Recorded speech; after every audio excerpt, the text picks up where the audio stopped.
Omulabi waffe Emerald TV mu kaseera kano twanjagadde okumanya ku ndwadde eziva mu nkuba ennyingi ng'omusawo waffe wagenda okutunnyonnyola. Bwe twogeddeko n'omusawo omukugu okuva mu Icon Medical Center e Bulenga atunnyonnyodde ku ndwadde eziva mu nkuba okuli malaria, typhoid, cholera, quite a lot influenza. A lot of questions have been coming by. A lot of people have been asking me, what are the diseases that we commonly get in the rainy season? Well, I get you covered. The rainy season, as we know, it brings about floods. I can talk about malaria. Two, we have cholera. I'll talk about typhoid.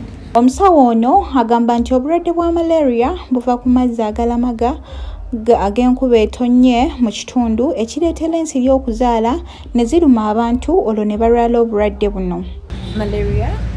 So you're going to ask me, how does malaria come with rain? So when floods come, especially we call it stagnant water, when it comes about, this is a breeding place for mosquitoes. So as they breed, the more floods or the more ponds of stagnant water we have, the more breeding mosquitoes we have. So that increases the number of mosquitoes, which increases the rates at which malaria is being affected in the rainy season. Omusawo era annyonnyodde ku ndwadde eyo eya typhoid nti ereetebwa akawuka ka salmonella.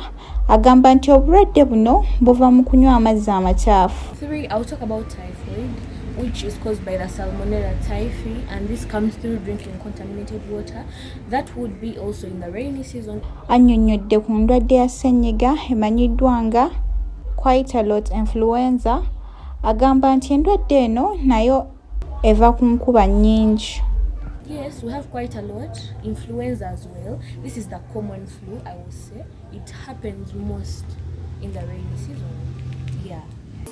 Mukisa Pavin, Emerald TV.